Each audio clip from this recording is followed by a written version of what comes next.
Hello everyone. Welcome back to again 9th standard science and technology 7th lesson energy flow in an ecosystem. In this session let us discuss question number 3 and question number 5. Question number 3, give scientific reasons. We have 3 questions in it. A question, energy flow through an ecosystem is one way. The sun is the most important source of energy in an ecosystem. The producers, which are nothing but the plants, converts solar energy into chemical energy, that is food, in the form of organic compounds. They store some amount of solar energy in the form of their food. We know photosynthesis process. According to the energy transfer law, only 10% of energy is transferred from one tropic level to the other. For example, from plants, only 10% energy will be given to the next tropic level, that is primary consumers or herbivores. Again 10% to the next, 10% to the next. In this way, the energy gets transferred from one tropic level to the other. Remember, 100% energy never gets transferred. The energy captured by the producers does not even return to the sun. The sun's light, heat cannot get back to the sun. It just keeps on moving to the next tropic level in a unidirectional way. Unidirectional means one way. It is not reversible. Decomposers dissipate some amount of energy in the form of heat. That is why energy flow through an ecosystem is one way. Second, give reason. Equilibrium is necessary in the various biogeochemical cycles. The cyclic flow of nutrients within an ecosystem is called a biogeochemical cycle. Nutrients which are necessary for the growth of organisms are continuously transferred from abiotic to biotic factors and biotic to abiotic factors within an ecosystem. What is this? Again the same example, sun being a biotic factor and producers being biotic factor. So the energy is transferred or the nutrients are transferred from abiotic to biotic factors. Now plants are eaten by consumers, then it goes last to the decomposers. That means from biotic it keeps moving to the last level, that is decomposers, and then decomposers give the energy or the nutrients back to the abiotic factor. So this is continuously a cycle which goes on. Any disturbance or imbalance at any level of this cycle affect nature's balance and ecosystem. Just imagine if any of this system or cycle doesn't work, it gets affected to the next tropic level. That is why it must be in a proper way and in equilibrium. Okay, so hence equilibrium is necessary in the various biogeochemical cycles.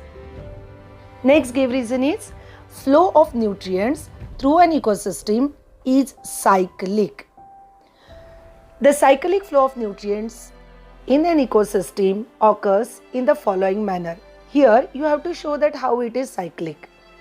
First, again producers or plants which are present at the primary tropic level utilizes nutrients from the biosphere through the process of photosynthesis. These nutrients are passed on to the primary consumers or herbivores. From herbivores it goes to the secondary consumers and then it again goes to the tertiary consumers.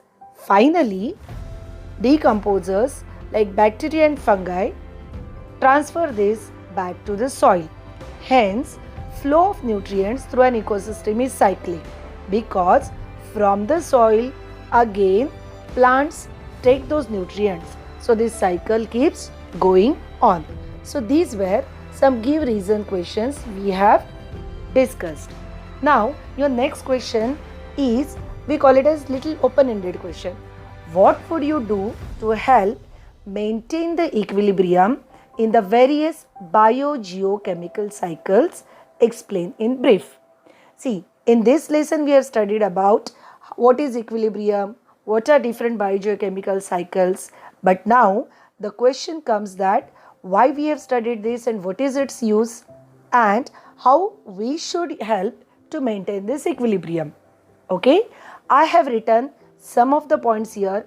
If you think you know some more, you can add them surely in this. The answer is biogeochemical cycles play an important role in maintenance of balance in the ecosystem. See, whenever we want to help something, first we should know what it is and why this is important. So first point I have written that it plays a very important role in maintenance of balance. Any kind of disturbance to these cycles can disrupt this balance. So, in order to maintain this equilibrium in the biological cycle, following some steps should be undertaken. These are some steps, you can add some more. Avoid deforestation as trees play an important role in maintaining the balance. See, the whole lesson, wherever we had studying about this all, see, plants are very important because plants are the main producers on the earth. Imagine if plants are nowhere, then the producers won't be available and whole system will get imbalanced. So we need to take more care about the producers. So avoid deforestation. Next is avoid overuse of fertilizers because overuse of fertilizers will disturb the soil nutrient as well as the plant growth. Third, reduce the use of fossil fuels and encourage use of renewable sources. Now why fossil fuels? Because you have studied that to get fossil fuels ready, it takes thousands of years. And if we'll keep on using them continuously, then there will be depletion of this.